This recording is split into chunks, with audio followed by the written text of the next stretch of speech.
திருச்சிற்றம்பலம். இங்கு கூடிய அனைத்து அடியார்கள் திருவடிகளை அடிக்கை மனம் மொழிகளால் திருவடி சிரம் வைத்து திருவடிகளை சிரம் வைத்து வணங்கி அடியை பொழுதுக்குள் செல்கின்றேன்.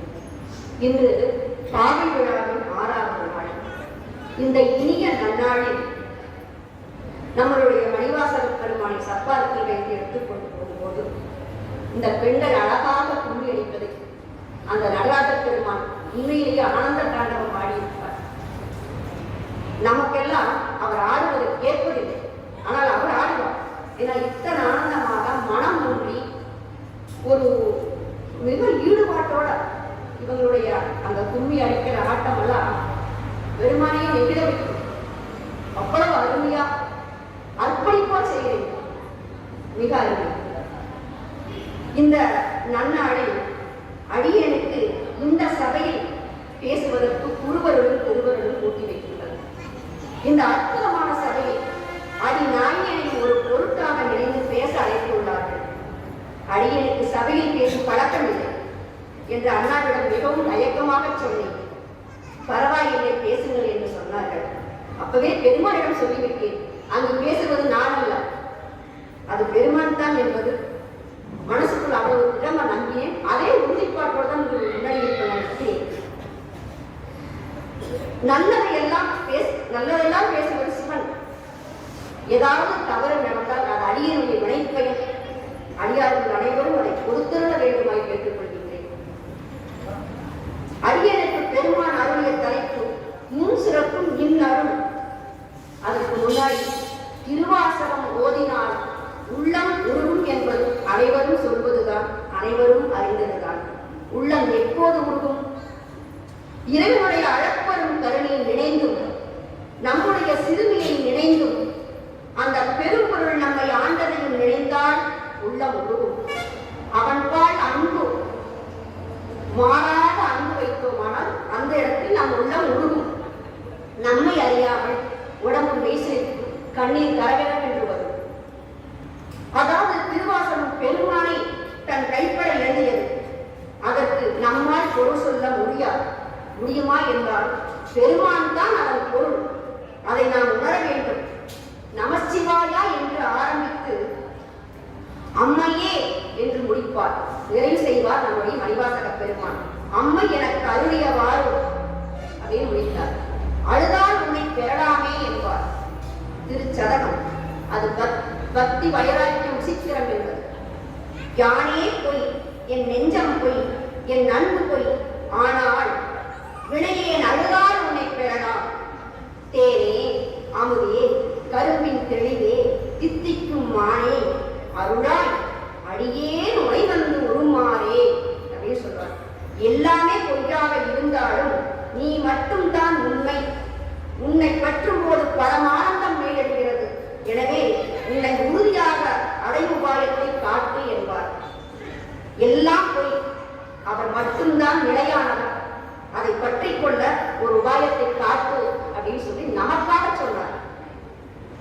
திருவெம்பாவை என்பது திருவண்ணாமலையில் அருளியது.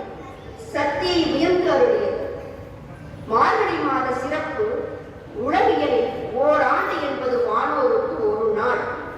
ஆடி முதல் மார்கழி வரையில் உள்ள 6 மாதங்கள் இரவு பொழுதுகளாகவும், தை முதல் ஆணி முடிய உள்ள 6 மாதங்கள் பகல் பொழுதுகள். இவ்வகையில் மார்கழி மாதம் என்பது வானோருக்குரிய வைகரை பொழுதாக போற்றி புகழ்ந்து வணங்குகின்றோம் பெருமானை. அதில் திருவெம்பாவையும் திருப்பள்ளியெழுச்சியும் மிக முக்கியமாக நமக்கு மணிவாசக பெருமான் மூலம் சிவபெருமான் அருளி செய்துள்ளார். அதில் அடியனுக்கு பிடித்த தலைப்பில் உள்ள பாடல் 16வது பாடல். கடலை சுருக்கி எழுந்துடையாள் என்ன திகழ்ந்து எம்மை ஆளுடையாள் இட்டிடையின் மின்னி பொழிந்து எம்பிராட்டி திருவடி மேல் பொன்னம் சிலம்பில் சிலம்பி திருப்புருவம் என்ன சிலை உலகி நம் தம்மையாளுடையாள் தன்னில் பிரிவிலாய் எங்கோவானன்பர்க்கு நுண்ணி அவள் நமக்கு நுண் சுரக்கும் இன்னருளே என்ன பொறியாய் மழையேனோர் என்பாய். இதன் பொருள், மேகமே இக்கடலை குடித்து அதன் நீரை குறைத்து மேலே கிளம்பி உமாதேவியார் கார் நிறத்தை பெற்றாய் நீ.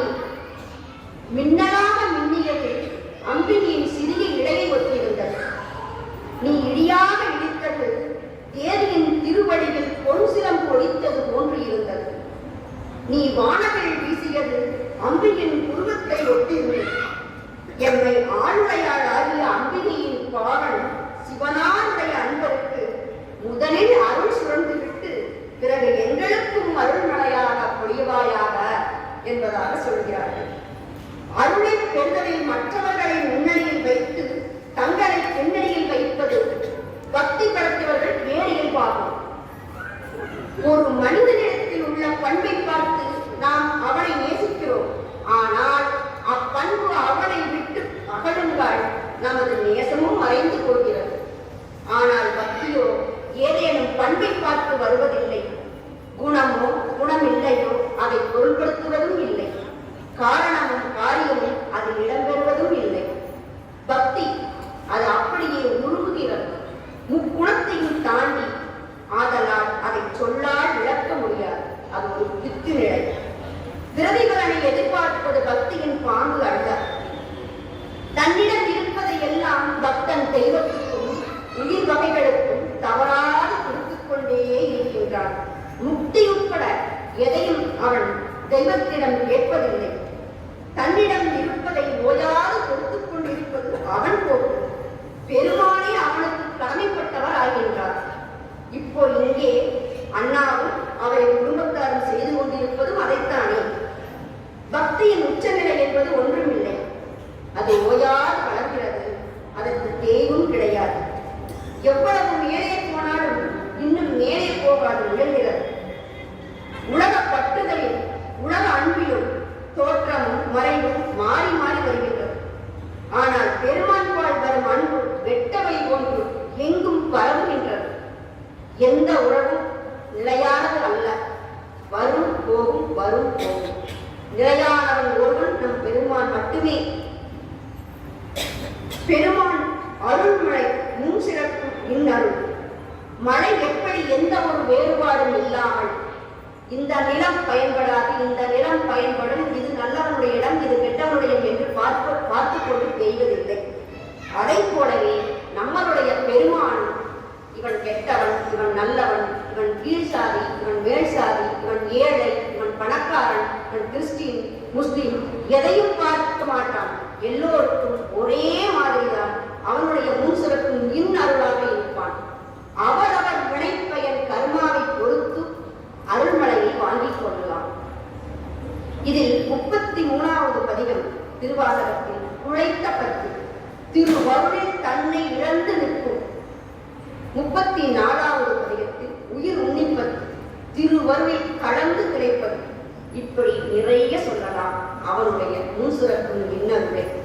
அடியேனுக்கு பெருமான் உணர்த்தின வகையில் நம்மளுடைய நாயன்மார்கள் 63 நாயன்மார்கள் கதைகள் அத்தனையும் நம்மளுடைய பெருமானின் முன்சுரக்கும் இன்னருடைய. அதில் அடியேன் ஒரு ஓரிரு நாயன்மார்களுடைய ஒரு கதையல்ல, உண்மை நடந்த நிகழ்வை சொல்ல எனக்கு பெருமான் உணர்த்தும் வகையில் சொல்கிறேன். இப்போ நம்ம இங்க சொல்லுவது பொருத்தமாக இருக்கும் என்று பார்த்தீங்கன்னா, நம்மளுடைய கொங்கு நாட்டில் கரூர் என்பது இப்ப கரூர் என்பது எரிவத்த நாயனார் வரலாறு பொருத்தமாக இருக்கும் என்று பெருமான் நடத்தியது அனைவருக்கும் தெரிந்ததாக இருந்தாலும் இந்த அருமையான நன்னாளில் மீண்டும் ஒரு நினைவூட்டலாக இருக்கட்டுமே என்பது அடியேனுடைய. எரிவத்த நாயனார் ஒரு மிகச்சிறந்த சிவ அடியார். அவர் எந்த ஒரு சிவ அடியாருக்கும் எந்த ஒரு தீங்கும் நடக்க விட மாட்டார். அங்கு கருவூர் ஆணிலை அப்பருக்கு அணுதினமும் மாலை கொடுப்பதற்கு அதிகாலை 3 மணிக்கெல்லாம் எழுந்து குளித்து வாயை கட்டிக்கொண்டு வண்டு எச்சில்படாமல் பூவை பறித்து பூக்குடலில் வைத்துக் கொண்டு வந்து பெருமானுக்கு கைங்கரியம் பண்ணுவது சிவகாமி ஆண்டார் வேலை. அதை அனுதினமும் தவறாமல் செய்வார். அப்படி ஒரு நாள் அவர் பூவை கொண்டு வரும் பொழுது எவ்வளவு கஷ்டப்பட்டு கொண்டு வருவார். 3 மணிக்கு எழுந்திரிச்சு குளிச்சு வாயை கட்டிக்கொண்டு அந்த இருட்டில் போய் நந்தவனத்தில் வண்டு எச்சில்படாததுக்கு முன்னாடி அந்த பூவை பறித்து வந்து அதை மாலையாக கொடுத்து நம்மளுடைய பெருமானுக்கு சூட்ட வேண்டும் என்ற ஒரு ஆசை அவர் மனது எப்படி இருந்திருக்கும். அப்படி அவர் ஒரு நாள் கொண்டு வரும்போது புகழ்ச்சோழ நாயனாரின் பட்டத்து யானை சும்மா மத்தன்னு வரும். அப்படி வரும்போது அந்த இடமெல்லாம் அதிர்வு. இவருக்கோ வயது மூப்பு காரணமாக அந்த யானையினுடைய அதிர்விலிருந்து பின்னுக்கு விலகி ஓட முடியவில்லை. அவரினால் நடுங்க யானை வந்து தட்டி விடுகிறது. கீழே விழுந்து விடுகிறார். கீழே விழுந்துள்ளே பூக்குடல் எல்லாம் அப்படியே சிதறி போய்கிறது. அவருக்கு தாங்க முடியவில்லை. சிவதா என்று தரையில் தன் கைகளால் தட்டிக் கொண்டு கதறுகிறார். அந்த இடத்தில் சிரத்தை பொருள் என்று கொண்டவன் கேடு நிலத்து அறைந்தான் கை விளையாதற்கு என்பது நம்மளுடைய தெய்வ புலவரின் அருள்வாக்கு. 206ஆவது குறள். அடியாருக்கு சினம் பூசை முடிக்காமல் போயிற்றே என்பதால் வந்தது. அதை பொருளாக கொண்டவர் இவர் தம் ஆற்றாமையை வெளிப்படுத்துகிறார். அதற்கும் குறள் வழிகாட்டுகிறது. இதற்குள் நாம் நிறைய போக வேண்டாம். அது மிகப்பெரிய கதை. எப்பவும் அடியார் ஒருவர் மனம் வருந்தினால் நாம் பெருமான் பொறுக்க மாட்டார். நிறைய புலம்பினார் சிவகாமி ஆண்டார். அவ்வழி வந்த எரிவத்த நாயனார் அதை கேட்டு மிகவும் சீற்றமுடன் பொங்கி அந்த கயிற்றினை, அதாவது யானையை கொன்று காப்பேன் என்று கூறி வழுப்பையை ஏந்திக் கொண்டு வந்தார். சிவதா என்று சிவனை அழைத்த சிவகாமி ஆண்டாரை பார்த்து அவர் அடியில் விழுந்து வணங்கி தங்களை வருத்தும் வண்ணம் இத்துன்பத்தை செய்த அக்கொடிய யானையை அக்கொடிய யானை எப்படியாக போயிற்று என்றார். அவ்வீதி வழியாகவே முன்னே சென்றது என்றார். உடனே அவரும் புறப்பட்டார். அது புகழ்ச்சோழனின் பட்டத்து யானை. அதெல்லாம் அவர் யோசிக்க வேண்டும். ஒரே வேதனை, கோபம். சிவ அடியாருக்கு தீங்கு நடந்து விட்டதே, அந்த மலர் மாலையை கொடுக்க முடியாமல் அவர் வருத்தப்பட்டாரே அப்படின்னு ஒரு சிந்தனை மட்டும்தான் அவரிடத்தில் இருந்தது. அந்த யானையை பார்க்கும்போது இவர் அஞ்சும்படி தம் மேல் சீற்றமுடன் வந்ததா அதை தடுத்து துதிக்கையை வெட்டி மண்ணில் சாய்த்தார். மொத்தமாக 5 வெட்டி வீழ்த்தினார். மனதில் அவ்வளவு உறுதிப்பாடு. ஒரு சிவ அடியாரால் யானையையும் பாகனையும் கூட வந்த வீரர்களையும் போர் வீரர்களையும் வெட்ட முடியுமா? அந்த இடத்தில் அவருடைய தம் ஒரே உறுதிப்பாடு, ஒரே எண்ணம், சிவ அடியாருக்கு தீங்கு நடந்து விட்டது, அதற்கு நாம் என்ன செய்ய வேண்டும் அப்படிங்கிறது ஒரே ஒரு இது மட்டும்தான் அவருக்கு இருந்தது. அந்த கோபம்தான் அவரை அதை பண்ண வைத்தது. அரசர் வந்தார். நாம் சுருக்கமாக பார்ப்போம். பார்த்தார். ஓரளவு அரசர் யூகித்துக் கொண்டார். அவருடைய குளத்தை பார்த்தார். திருநீற்று போச்சு ருத்ராட்சம் தரித்துக் கொண்டிருந்த சிவ அடியாரினால் இதை செய்திருக்க முடியுமா என்று யோசித்தார். தவறு நம்மளுடைய யானையிடமும் யானை பாகனிடமும் தம் வீரர்களிடமும் தான் இருந்திருக்கிறது என்பதை ஒரு நொடியில் மன்னன் உணர்ந்தார். அவரும் சிவனடியார், அவரும் சிவன் மேல் ஈராக அன்பு கொண்டார். அந்த ஒரு நொடி யோசித்த உடனே தன்னுடைய உடைவாளை எடுத்து எரிபக்த நாயனார் கையில் கொடுத்தார். எரிபக்த நாயனார் விடவெடுத்து போய்விட்டார். ஒரு நிமிடம் யோசித்தார்.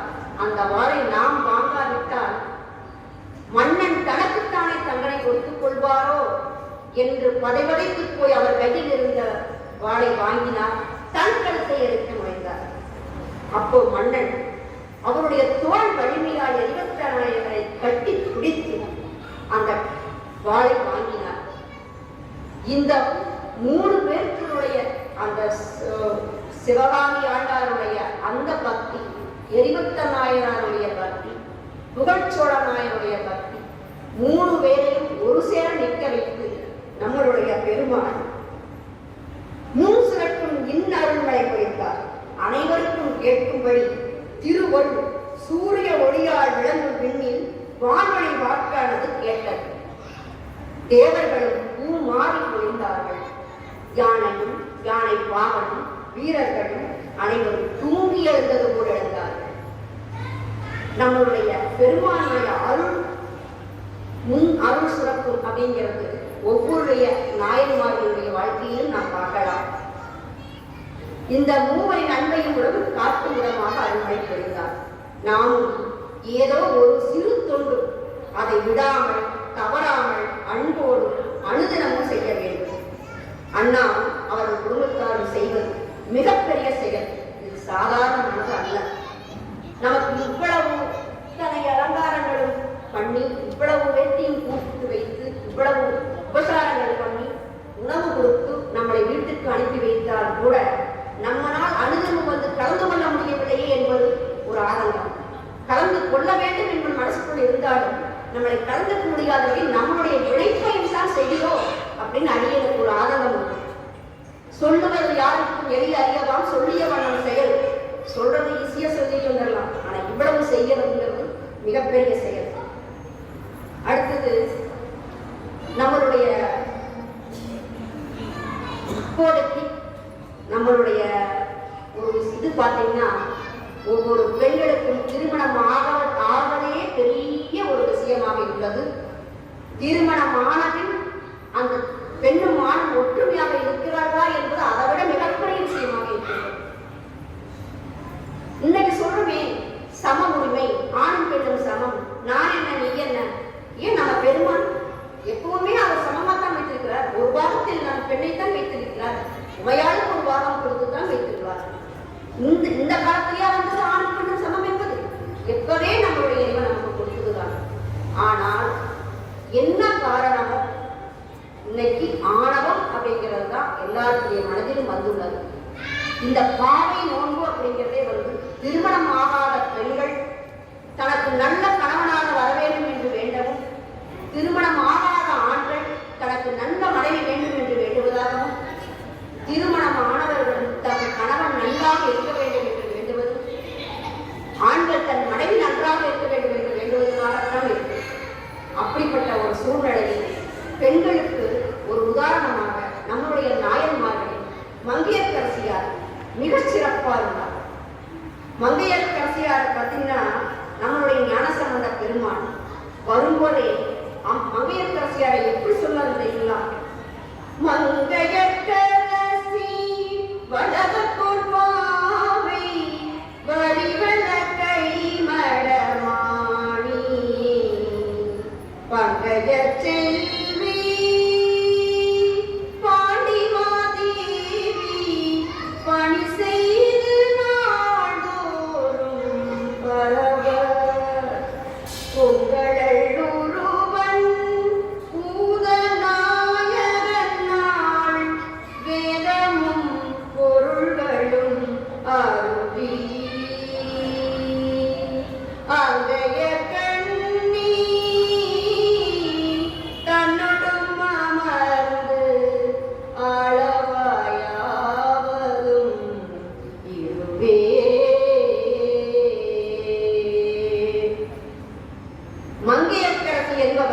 சோழர் குலத்தில் தோன்றிய நங்கை நல்லார். கையில் வளையல் அணிந்தவராய் பழக்கம் என்னும் பண்பும் பெருமையும் உடையவர். தாமரை மலரில் உடையும் திருமகளுக்கு ஒப்பானவர். பாண்டிய மன்னனின் பட்டத்து அரசியானவர். அத்தகைய நித்தமும் போட்டி பணி செய்யும் பேச்சினுடைய பெருமான் என்று சாமியை அம்மா மங்கையர்க்கரசி அம்மையை சொல்லி பெருமானின் பெருமையை சொல்கிறார் சம்பந்த பெருமான். அப்பா அம்மாவோட ஒரு அந்த தன்மை எப்படி இருக்கும் என்று யூகித்து பாருங்கள். அதுக்கு பிற்பாடுதான் பெருமானை சொல்கிறார். பெருமான் எரியும் தீயின் வண்ணத்தர் பூதகணங்களின் தலைவர் நான் மலைகளையும் அதன் பொருள்களையும் அள்ளி செய்த வரமன் அங்கையர் கன்னியாரி உமையம்மையை உடனாக கொண்டு விளங்குவார் அவர் வீட்டிற்கும் ஆளவா எனப்படுவது இதுவே அப்படின்னு சொல்லி மங்கையர்க்கரசியார நம்முடைய சம்பந்த பெருமான் 3 வயசு குழந்தை மிக அழகாக சொல்கிறார். அம்மையார் வந்து சைவத்துக்காகவும் தன் கணவர் சமணத்தில் இருந்தார் அவரை சைவத்துக்கு கொண்டு வரணும். அதுக்காக அம்மா என்ன செய்வாங்களா, அந்த விபூதி பூச்சை கூட தன் கணவனுக்கு தெரியாம தன்னுடைய மாறல் பூசி கொள்வாங்களா. விபூதியும் சந்தனத்தையும் என்னால் திருநீட்டிப்பா ஒளி பூசிக்க முடியாது அவர்களால். ஏன்னா மன்னர் இருப்பது சமணத்தில்.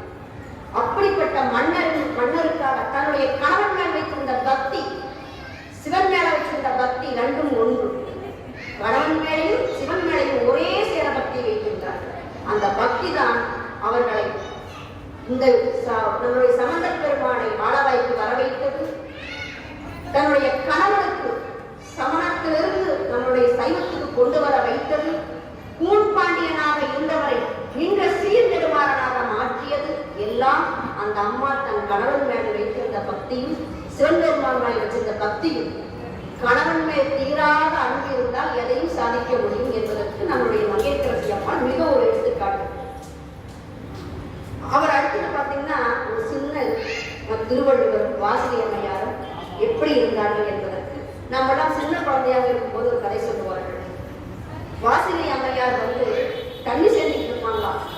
அப்ப நம்மளுடைய பாட்டன் திருவள்ளுவர் பெருந்தகை வாசகின்னு கூப்பிட்டா அந்த தண்ணி சேர்ந்ததை விட்டுட்டு அப்படியே வருவாங்க. அப்ப அந்த கையில் அப்படி நிற்குமா. அதுக்கு என்ன காரணம்? அவர் கணவன் மேல் வைத்திருந்த அன்பு பக்தி. வேற எங்கேயும் அவர்கள் வெளியே போனது கிடையாது, எதையும் பார்த்தது கிடையாது. அப்படி ஒரு நாள் கணவனுக்கு பரிமாறி கொண்டிருக்கும் போது கொங்கண சித்தர் என்ற ஒருவர் வந்து பிச்சை கேட்க வந்தார். அவர் அதுக்கு முன்னாடி தன்னுடைய தவம் பண்ணி கொண்டிருக்கையில் கொக்கு எச்சம் வைக்கிறார் அவர் மேல். இவருக்கு கோபம் வந்தது. கொக்கை பார்த்தா கொக்கை எரிந்துவிட்டது. அதை முடித்துக் கொண்டு வீட்டுக்கு வந்து வாசகி அம்மையார் வீட்டுக்கு முன்னாடி தன் பிச்சை கேட்டு நிற்கிறார். அம்மா கணவனுக்கு பரிமாறி கொண்டிருக்கிறார்கள் திருவள்ளுவர். அவர் பரிமாறி முடித்து விட்டு வெளியே வரும்போது இவர் கோபத்தில் உச்சத்தில் இருக்கிறார். அம்மா வந்து கேட்டாங்களா, என்ன கொங்கண சித்தரே, கொக்கை எரிக்கிறதோ என்ன எரிக்கலாமோ தோணுகின்றதோ அப்படின்னு கேட்டாங்க. அவர் அசந்து போய் நின்றாரா. நம்ம காட்டுல பண்ணினது வீட்டுல இருந்து இந்த அம்மாவுக்கு எப்படி தெரிந்தது? எப்படி தெரிந்தது? பக்தி, கணவன் மேல் இருந்த பக்தி. அந்த காலத்தில் அனைவரும் தன் கணவனையும் இறைவனையும் ஒரு சேரத்தான் மதித்தார்கள், வழிபட்டார்கள். கணவனே கண்கண்ட தெய்வம் என்பது அந்த காலத்தினுடைய வாக்கு. அப்படி இருக்கும் வரை எந்த தவறும் நடக்கவில்லை. இவ்வளவு சிரமங்கள் வந்ததும் இல்லை. இன்று மிக மிக சீரழிவுக்கு போய் கொண்டிருக்கின்றோம். அதற்கு அது மட்டுமல்ல, திலகவதி அம்மையார் அவர்களாட்ட கஷ்டப்பட்டவங்க யாருமே இருக்க முடியாது. சின்ன வயசுலேயே தாய் தகப்பனை இழந்து, கணவனை இழந்து, தன்னுடைய தம்பிக்காகவே வாழ்ந்தார்கள். திருநாவுக்கரசு பெருமான் சமணத்துக்கு போய்விட்டாரே, நம்முடைய சைவத்துக்கு எப்ப வருவார் என்று அனுதினமும் இறைவனை ஒரு திருவடிக்கு விண்ணப்பமாக வைத்தார்கள். நம்முடைய சமயத்துக்கு அவர் வந்துவிட வேண்டுமே என்று திருவடியாக வைத்து எப்ப வருவான் என்று வெகுகாலம் காத்துக் கொண்டிருந்தார்கள். ஒரு நாள் 2 நாள் வந்தார். ஒரு நாள் கண்டிப்பாக வருவார் என்று நம்பினார்கள். இறைவனுக்கு விண்ணப்பம் வைத்து காத்திருந்தார்கள். அவரும் வந்தார். அவரும் கேட்டார். அவர் தம்பிக்காக மட்டுமே வாழ்ந்தார். கடைசியில் தன்னுடைய சூளை நோயால் சிரமப்பட்டு ரொம்ப சிரமப்பட்டு அவர் வந்து நம்முடைய சைவத்துக்கு வந்தார். சூளை நோயை கொடுத்துத்தான் நம்முடைய பெருமான் அவரை ஆட்கொண்டார். சூளை நோயினால் வந்து நம்முடைய சமயத்துக்கு வந்து சேர்ந்தார். அடுத்து பார்த்தீங்கன்னா நம்மளுடைய புனித வெளியார் காரைக்கால் அம்மையார். அவர் தான் நம்முடைய